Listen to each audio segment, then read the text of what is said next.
Trade Secrets for Homeowners, episode 30. Today we're going to talk about trim and trim packages. As you can see, there's my closet stuff, there's all my basic casing. It's 1x4. Why are you using 1x4, Eric? Well, let's review some standard trim things.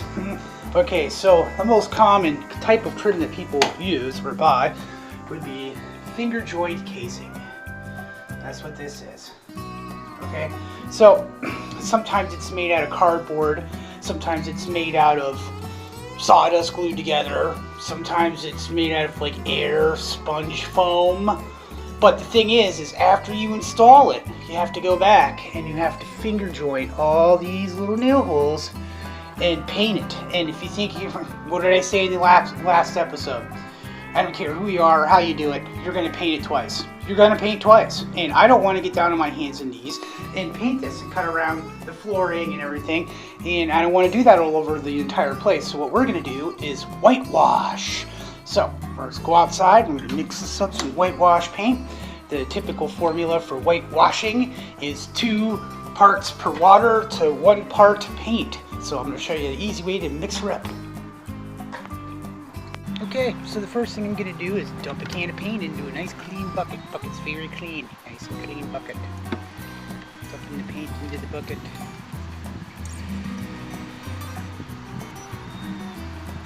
So this can was like 3/4, 7/8 of the way full. It wasn't totally full. So that's about how much I'm going to put water in the can in order to equalize the mix to make it 2 parts water to 1 part paint. So let's get us a can of water.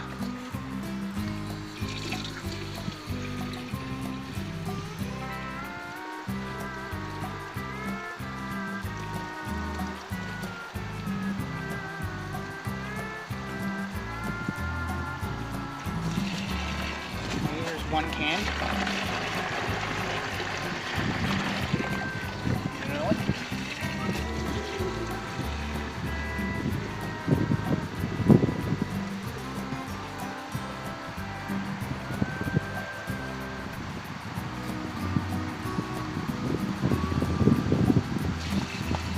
Here's 2 cans.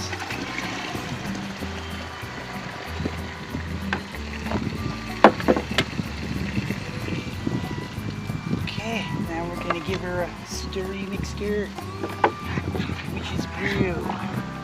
So the idea here is that we're thinning out the paint.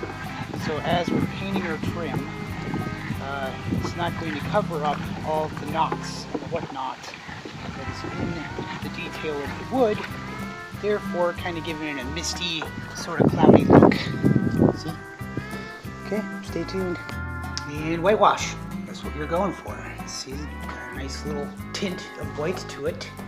And at the same time you can see all the grain. It makes it look really cool. I think it's cool.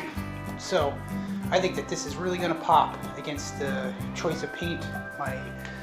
I don't remember what it was called. Sensible Hue by Sherwin-Williams.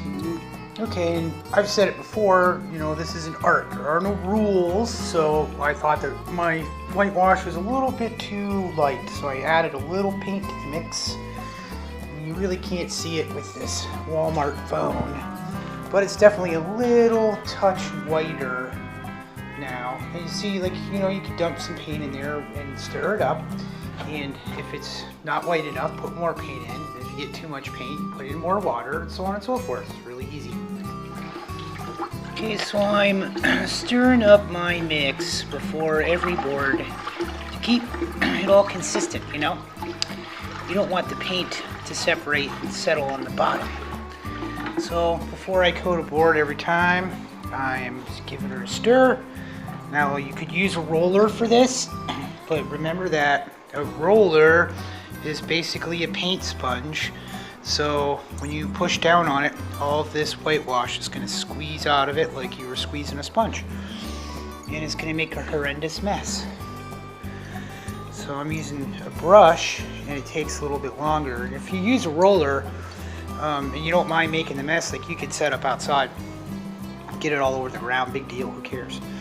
But you're still going to have to go back over and hit the edges with the paintbrush anyways. and I find that the paintbrush really gets into all the knots and whatnot.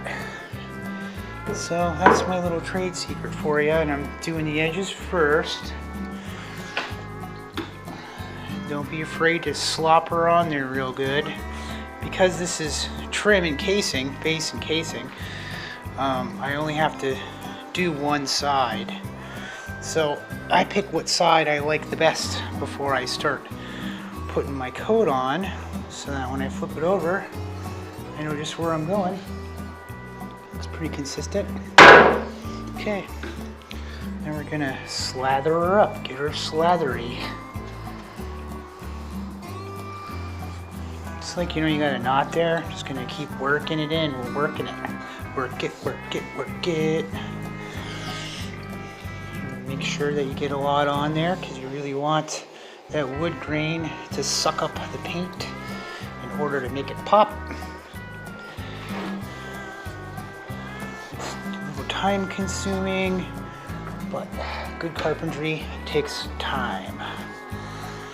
So I get to the end, and I'm going to work it back. Just keep on working it in all the little grooves and the knots. Working it in there. Work it, work it, work it. Okay, then I'm going to go down my edges. Make sure I don't have any runoff on the sides there. Also, that's going to help me in the middle of the board to keep things consistent. Bam. So, I got my little workstation here set up, and once I fill up the horses, I take the pieces in back, and I got me a drying rack system set up here. See that? So if I only use the horses, I'm only going to get 8 done. You know what I mean? And I got another set back here to fill up, so I got a lot of painting to do. I'll talk at you later. Day number 2, whitewash. Whitewash, whitewash, whitewash. Everything is whitewash. Ugh. Took 2 days. So now we're gonna set up for trim. I'm gonna get my guns out, oil them up, clean them up, get the nails, blah blah blah. And I'm gonna teach you guys how to trim with 1x4. Oh yeah, whitewash, baby. What'd I tell you? It looks banging against the paint. Oh yeah. Oh, I like it. I like it a lot. So this is a country style trim setup. You see where I got that top board, bottom board. They're overhung by a 1/2 inch. Roll your headers that way. And in the corners I'm butting in instead of mitering, because there is absolutely no way in hell in a mobile home I'm going to get a miter to work. First thing you want to do, get yourself a piece of wood. This is a 1/4 inch wide, and it's going to set the depth of our casing around our door jamb. So I can't do it both at the same time, so wait. Okay, so I held it flush and I made a mark, and that's my gap, my distance, see, off the jamb. Then I went the other way, held it on this way, sideways, made an arc. So this is the top of my casing right here from the floor.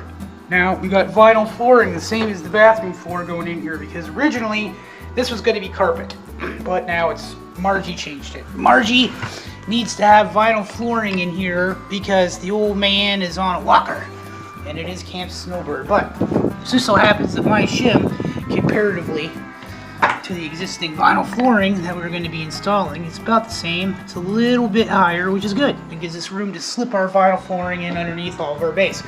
So you have to do that with your carpet too. Now the carpet is usually 5/8 of an inch off the floor because you got carpet tack strip, carpet foam, and then the carpet.